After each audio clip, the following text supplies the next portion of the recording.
안녕하세요, 여행기자입니다. 티몬 UF 정산 지원 관련으로도 요즘 뉴스가 떠들썩한 가운데 또 대규모 여행 사기가 발생해서 안내해드립니다. 사실 이런 여행업 뉴스를 올리면 왜 조회수도 안 나오는데 이런 거 올리느냐 하시는 분들도 계시는데, 아무래도 원래 목적이 사실 좀 최대한 여행 사기 피해를 좀 안 당하셨으면 하는 마음에 유튜브를 시작한 거라 조회수에 상관없이 언제든지 조심하셔야 될 내용이 있거나 여행 관련해서 주의할 사항이 있으면 영상을 만들도록 하겠습니다. 여행 관련 꿀팁이나 참고 영상들 아무리 유익하게 만들어도 사실 재미가 없으면 조회수는 안 나오더라고요. 근데 하지만 그래도 한 명이라도 피해를 좀 줄일 수 있다고 생각을 하고 진행을 하겠습니다. 이번에 문제가 된 업체는 투어컴입니다. 아마 대부분 한 10명 기준에 10분 다 모르실 듯한데, 어떻게 보면 일반 분들에게는 듣보잡이죠. 그러니까 그만큼 여행업계도 회사 인지도를 올리는 것은 매우 어려운 건데, 이런 업체들이 계속 생기기 때문에 어떻게 보면 저희 같은 업체들도 더 커질 수 있는데 한계가 생기는 게 아닌가 하고 생각이 들거든요. 그러니까 실질적인 피해는 고객도 보지만 저희 같은 여행사들이 고스란히 같이 보고 있는 게 아닌가. 우선 간단하게 요약을 하자면, 후불제 여행사의 투어컴은 매달 일정 금액을 납입해야 되는 구조이며 40만원 이상이 적립이 되면 9배인 80만원까지 여행을 보내준 후에 나머지 잔금은 여행 다녀와서 내라고 하는 구조인데요. 고객들에게 평균 한 500만원씩 받아서 챙긴 일당의 대표로 현재 전주 완산경찰서에서 조사를 받고 있으며 조만간 구속 예정입니다. 그러니까 실제로는 자기 자본이 없으면서 적립형이다 보니 투어컴이 입금한 사람들의 돈으로 부동산 투자나 블록체인 투자, 크루즈 투자 등으로 약간 막대한 손실을 가져와서 현재는 여행이 중지되고 환불도 되지 않고 직원들의 급여나 이런 것도 못 주고 있는 상태입니다. 현재 피해 금액은 최소 수백억 원에서 피해액이 발생한 것으로 추정되고, 피해자는 한 수만 명 정도 것으로 보입니다. 현재 피해자 모임 현재 2,000명을 넘어서서 2,000명 정도가 현재 밴드에서 정보를 주고받고 고소를 진행하고 있다고 하니, 피해를 보신 분이 있다면 참고하시면 될 것 같고요. 더욱 문제는 이게 지금도 이게 인지도가 좀 없는 회사다 보니까 그 회사가 망한지도 모르고 자동이체로 빠져나가는 돈을 보면서 가족들과 해외여행을 가겠노라고 꿈꾸는 사람들이 많다는 사실입니다. 혹여나 주변에 이런 후불제 여행사를 이용하시는 분들이 계시면 꼭 말씀해 주셔서 추가적인 피해가 없도록 도와주세요.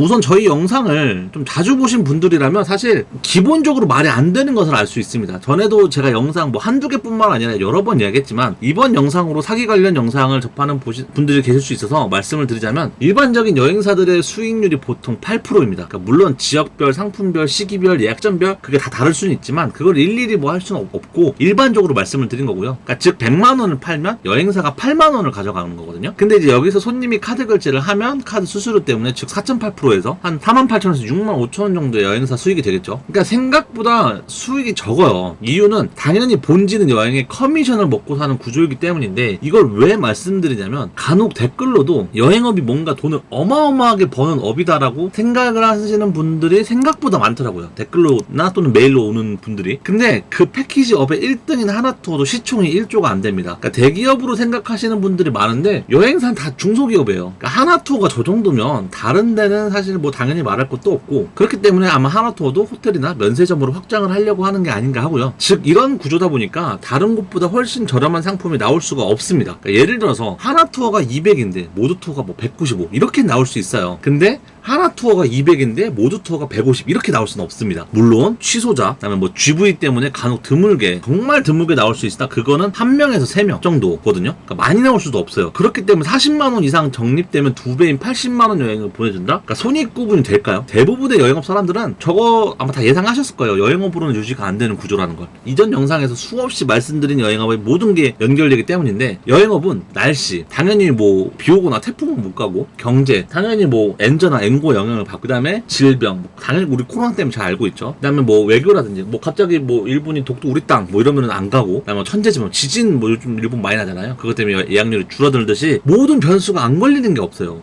너무도 많은 변수가 존재하거든요. 그렇기 때문에 원래대로의 수익을 잡아도 계획대로의 진행이 불가합니다. 그러니까 즉 원래 해당 구조일 때 수익률을 10% 잡았다고 하더라도 환율이 오를 수도 있는 거고, 코로나가 터질 수도 있는 거고, 러시아 우크라이나 전쟁을 할 수도 있는 거고, 엔저로 저렴했던 일본이 서서히 엔저가 회복이 될 수도 있는 거고, 난카의 대지진, 전조현상이 지진이 일어나니까 일본 여행하시는 분들이 줄어드는 것처럼 너무도 많은 변수가 존재하기 때문에 커미션업을 먹는 업의 특성상 절대 그렇게 정해진 것처럼 될 수가 없고, 그냥 일반 여행사들이 일반적인 부도가 난 것처럼 것처럼 뒤에 사람 돈으로 앞에 사람 보내고 이런 식으로 돌려막기인 거죠. 그러니까 여행 자율화가 나온 이후로 이런 식의 어떤 상대방의 돈을 해먹고 난 사기꾼들이 제대로 처벌받은 거 사실 본 적이 없어요. 저는 업에 있지만 본 적이 없습니다. 이런 업체들 때문에 사실 저희가 더 성장을 못하는 거라고 봅니다. 특히 유럽의 경우에는 금액대가 일단 1인당 100만 원이 넘어가잖아요. 그러니까 뭐 가족끼리 여행하면 보통 뭐 800 이렇게 나올 텐데 그러다 보니까 그 중소 여행사들은 할 수가 없고 주로 1군이나 2군 여행사들이 할 수밖에 없죠. 아무래도 예를 들어서 뭐 이름 모를 곳에 800만 원으로 송금하기가 쉽지가 않잖아요. 그리고 예전보다는 좀 덜하고 바뀐 편이긴 한데 간혹 현지에 기반을 둔 인터넷 카페, 뭐 네이버 카페나 이런 데서 직접을 예약하시는 분들이 많은데요.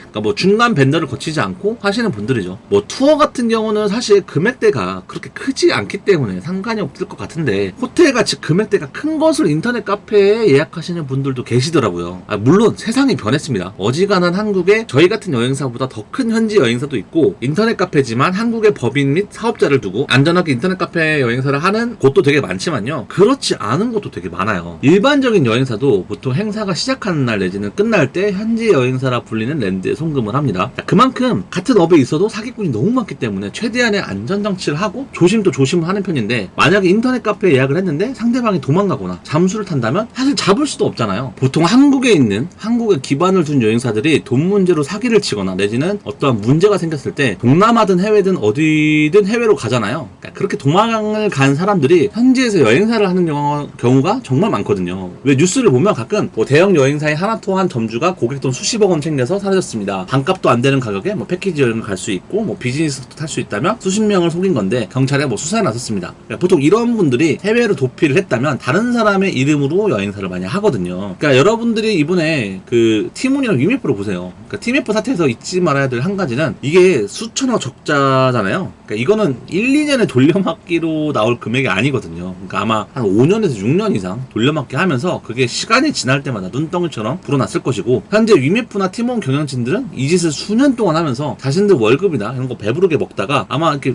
저렇게 무책임하게 하는 거잖아요. 그냥 뭐 사건 터지고 그냥 바로 사임을 하잖아요. 저렇게 사임할 거면 대표를 왜 하는 건지 모르겠고 영상 제작 기준으로 기업 회생 절차에 들어갔다는데 제가 알기로는 회생 절차를 하려면 제가 여행사 망한 업체들을 많이 봐서 회생 절차를 하려면 회사에서 하루 만에 서류가 준비되는 게 아니거든요. 적어도 최소한 2주는 준비해야 되니까 분명히 그러면 그 전부터 신청하려고 준비를 하려고 있었다는 거고 팀원 MD들한테도 뭐 21일부터 무기한 재택근무 들어가라고 했다고 하니 일부만 환불해주고 그랬던 건 자신들이 나중에 문제가 될 형량 구제를 위해 노력했다라고 형량을 줄이기 위해서 한 10억 정도만 책정을 해서 환불한 거라고 보여지거든요. 또한 지금까지 한 것들을 봤을 때 제 개인적인 생각으로는 티몬이나 위메프 입장에서는 돈을 더 돌리고 싶었을 겁니다. 아마 계속 괜찮다고 뭐 샐러드를 어르고 달래서 부도나는 업체들이 나 부도납니다 이렇게 말하지 않거든요. 계속 판매하게 해서 정상금을 계속 돌려막기 할 생각이었을 텐데 근데 느낌이 이상하니까 중간에 판매하시는 분들이 판매를 중지를 하니 티몬 위메프는 차후에 뒷돈을 빼서 앞을 막아야 하는데 판매자분들이 안 해버리니 정상금이 급격히 말라버렸고 사실상의 채무 불이행 선언이 무기한 정산 연장을 공제한 것 같거든요. 그러니까 투어 2000이든 일반적인 여행사들이 부도하는 것과 같습니다. 그나마 이 상황을 눈치챈 판매자분들이 판매를 중지하셨기에 피해가 더 줄었다고 저는 생각을 합니다. 그리고 애초에 싱가포르에서 10년 넘게 살던 사람이 사임하고 연락 두절이면 신분 세탁하고 아시아 어딘가로 가버릴 텐데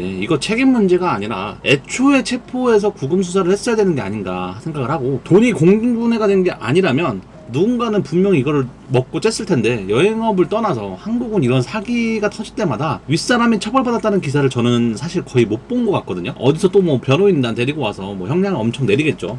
머지포인트 사기범들이 8년에서 4년 받았다고 하는데 아니 1000억에 8년이면 누구나 사기를 치고 싶어지지 않을까. 여기에 더 열이 받는 거는 이번에 TMF 때문에 세금이 들어간다는데 이렇게 되면은 이유는 뭔가 사유화되고 손실은 사회화되잖아요. 그러니까 돈을 벌면 내 돈이고 파산하면 세금이고 절대 망할 리 없는 물론 당연히 피해자분들 안타깝죠. 근데 그렇다고 해서 세금 쓰는 건 아니라고 생각을 하고 왜 기업가나 그다음에 사기꾼들이 배임이나 횡령으로 수천억을 해먹고 도망가면 그걸 국민들 피 같은 세금으로 메우는지 사실 저는 이해를 못하겠어서 그렇게 들어간 세금은 그러면 어떻게 충당을 하고 어떻게 해결할지 그것도 모르는 거잖아요. 그러니까 그냥 사기꾼들을 일단 두 번 다시 햇빛을 못 보게 했으면 좋겠는데 그러니까 법도 주옥 같고 사기꾼에 대한 어떤 판결도 주옥 같으니까 사기꾼들이 진짜 법을 주옥같이 알아요. 사기 사건이 점점 이래서 갈수록 늘어가는 게 아닌가. 그러니까 피해자보다는 가해자를 보호하는 느낌이 너무 강하거든요. 티몬 위메프나 투어컴 뭐 바나나 투어 투어 2000 이런 업체들이 무책임하게 상대방 돈을 먹고 날랐을 때 정말 열심히 한 주변 동료들이 자기가 한 실수가 아닌 걸로 업을 접고 당하고 피해를 보고 하는 걸 너무 많이 봐서 참 이런 걸 볼 때마다 화가 나네요. 여행사 기준으로는 현지 여행사들은 돈을 받지도 못합니다. 그러니까 뭐 1순위가 고객 변제, 그 다음에 뭐 건물 관리비, 인터넷, 뭐 월세, 청소비 등이고 3순위가 이런 제휴업체들인데 3순위까지 가는 걸 저는 정말 못 봤습니다. 심지어 이런 사기꾼 애들이 또 돈 있는 척은 오지게 합니다. 상대방 돈을 가지고 있을 수밖에 없는 업체들은 자산운용사처럼 기업들도 수탁사를 지정해야 된다고 봅니다. 설령 자산운용사가 망해도 돈은 수탁사가 가지고 있으니 해당 이용자들은 손실 없이 주식이나 돈을 다 받을 수 있게끔 어떤 시스템이나 제도화를 해야 될 것 같고, 지금은 이게 어떻게 될지 모르겠는데 차후에라도 쿠팡이나 네이버 쇼핑 이런 데도 수탁자를 지정을 해서 모든 거래 대금은 수탁자가 관리하도록 해서 설령 쿠팡이나 네이버 쇼핑이 망하더라도 셀러나 소비자들이 문제없이 돈을 받을 수 있도록 이런 거 좀 시스템적으로 만들어야 되지 않나. 그리고 꼭 이 말을 드리고 싶었는데, 여행사가 패키지 상품 판다고 해서 엄청난 이윤을 남기지 않습니다. 생각보다 많이 적습니다. 무조건 싼 거, 조금이라도 싼 거, 계속 더 싼 거, 그런 거에 약간 미쳐 환장하는 사람들이 있는 한 저런 사기는 사라지지 않는다고 봅니다. 간혹 같은 상품인데 저기는 100, 저기는 95면 싼 게 더 낫지 않나요? 하시는 분들이 있는데, 같은 상품이라도 가격이 다르면 전 다른 상품으로 봅니다. 예를 들어 고객님이 뭐 가이드인데 행사를 진행해야 하는 입장으로서 어떤 팀은 인당 마이너스 10만원,